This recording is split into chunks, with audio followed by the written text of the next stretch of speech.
এবার আলাদা কোরবানি দিচ্ছি।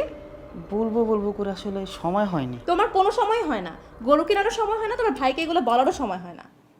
আচ্ছা ভাইজান শুনেন, আপনার ভাইয়ের যেহেতু সময় হয়নি, বলতে পারেনি, তাই আমিই বলে দিচ্ছি। এবার কোরবানিটা আমরা একসাথে দিচ্ছি না, আলাদা দিচ্ছি। আর আপনারাও আলাদাই দিবেন। তাই বা বোন মিরাজ, কোনো সমস্যা কি হয়েছে? আমরা তো সবসময় একসাথেই কুরবানি দিয়ে আসছি না? দুই ভাই মিলা হাটে যাব, 1 লাখ টাকার মধ্যে একটা গরু কিনে নিয়ে আসবো, ভালো হবে না? আর আমরা তো সবসময় একসাথেই কুরবানি দিছি, তো কী সমস্যা? আলাদা দিবি কেন? কি হয়েছে? ভাইজান কি বললেন আপনি এটা? প্রতি বছর একসাথে কোরবানি দিতে থাকি, এবারও একসাথে কোরবানি দিতে হবে? আর 1 লাখ টাকা? এবার তো আমরা 1 লাখ টাকা কোরবানি দিচ্ছি না, এবার আমরা 3-4 লাখ টাকা দিয়ে কোরবানি দিচ্ছি। আর আপনার ভাইকে এখন কম কামায় নাকি?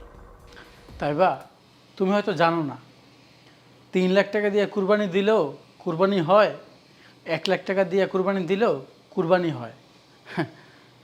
আর বেশি টাকা ইনকাম করতেছে বলে বেশি টাকা দিয়ে কুরবানি দিতে হবে এমন কোনো কথা নাই। কুরবানি হচ্ছে আল্লাহ তাআলার সন্তুষ্টির জন্য, বুঝতে পারছো? দেখেন ভাইজান, আপনাদের স্ট্যাটাস আর আমার স্ট্যাটাস এক না। আমার বাবার বাড়িতে সবসময় 5-10 লাখ টাকা দিয়ে কোরবানি দিয়ে আসছে, আর সেখানে আপনারা মাত্র 1-1.5 লাখ টাকা দিয়ে কোরবানি দিচ্ছেন। ইম্পসিবল। সুতরাং এবার আমি আর একসাথে কোরবানি দিচ্ছি না, এবার আমি আলাদা কোরবানি দিচ্ছি। আর আমার বাজেট মিনিমাম 5